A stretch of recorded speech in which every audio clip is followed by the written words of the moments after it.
Jadi kita mereview kembali hasil dari penggunaan herbisida hemat ini, di mana dalam Rp15.000 ini kita bisa memperoleh 6 tangki, di mana biasanya itu kalau menggunakan herbisida lain hanya 3 tangki.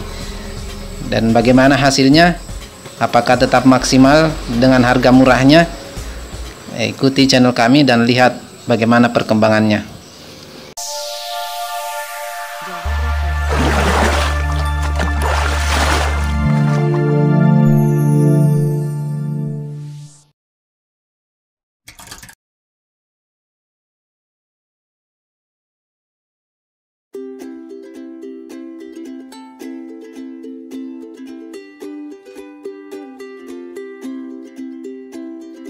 Ya, sedangkan untuk proses pengaplikasiannya seperti ini. Jadi kita bisa melihat bagaimana lebat gulma pada tanaman nilam saudara kami ini. Di sini tampak jelas bahwasanya nilam yang kita spray ini tidak terlihat sama sekali. Jadi jika tidak diperhatikan dengan baik, nilam kita ini seakan-akan sudah tidak ada di antara gulma ini, padahal nilam masih tetap hidup, cuman tidak berkembang karena tertutupi oleh gulma. Jadi proses di sini juga harus hati-hati karena jangan sampai nilam kita terinjak.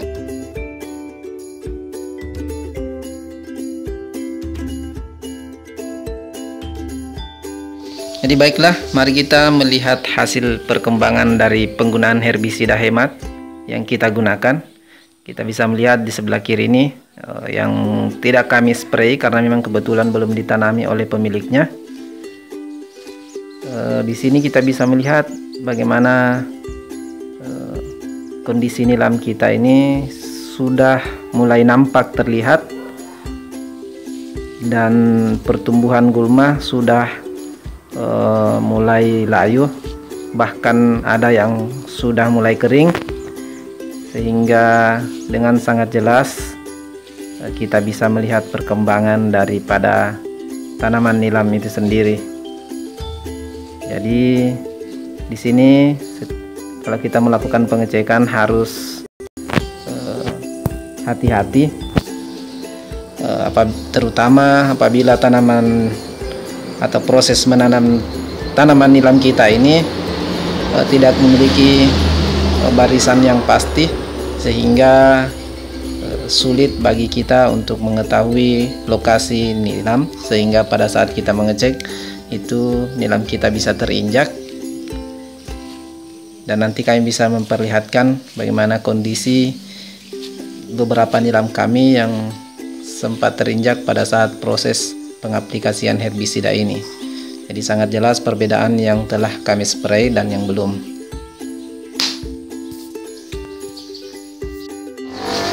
Ya, inilah hasil perkembangan dari penggunaan herbisida hemat yang pernah kami gunakan. Untuk mengenai deskripsi produk yang kami gunakan ini, bisa melihat postingan kami sebelumnya tentang tips hemat dalam menggunakan herbisida. Jadi di sini kami hanya ingin memperlihatkan hasil dari penggunaan herbisida tersebut.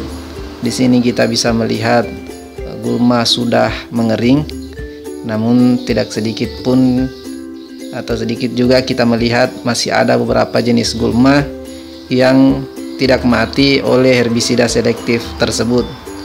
Dan ini sama seperti herbisida yang berbahan aktif metilmetsilfuron yang lain seperti Momento, Trendy dan sebagainya. Ini atau jenis gulma ini tidak akan mati bila menggunakan herbisida tersebut. Namun beberapa jenis gulma yang berdaun lebar ini kita bisa melihat sekarang sudah mengering, dan perkembangan nilam di sini kita bisa melihat pertumbuhannya tetap sehat dan tidak mati akibat penggunaan herbisida. Di sini kita bisa melihat perkembangannya cukup baik, di mana barisan nilam yang telah kita tanam sebelumnya ini sudah terlihat nampak jelas, dimana gulmanya ini betul-betul sudah hangus dan kering. Di sini awalnya kita bisa melihat di proses pengaplikasian herbisida ini, nilam ini tidak terlihat sama sekali karena tertutupi oleh gulma yang begitu lebat. Namun kondisi sekarang sangat berbeda, di mana kita bisa melihat justru yang tersisa atau yang hidup setelah proses pengaplikasian herbisida ini adalah nilam-nilam kecil yang tidak berkembang akibat tertutupi oleh gulma. Dan kami sedang mengecek hasilnya, dan ternyata gulma masih ada yang bertahan, kemudian nilam tetap ada di antara gulma dan masih hidup. Mudah-mudahan setelah proses aplikasi herbisida ini, nilam ini bisa kita rawat kembali secara intensif agar bisa kembali tumbuh secara normal hingga nilam ini bisa sampai untuk dipanen. Jadi ikuti perkembangan channel kami selanjutnya. Kami akan ungkap bagaimana proses perawatannya. Terima kasih.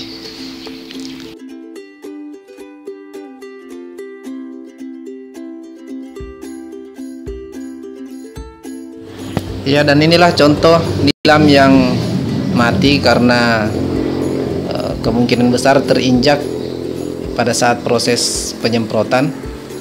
Namun di sini kami melihat tunas-tunas baru tetap muncul pada bagian ruas bagian bawah.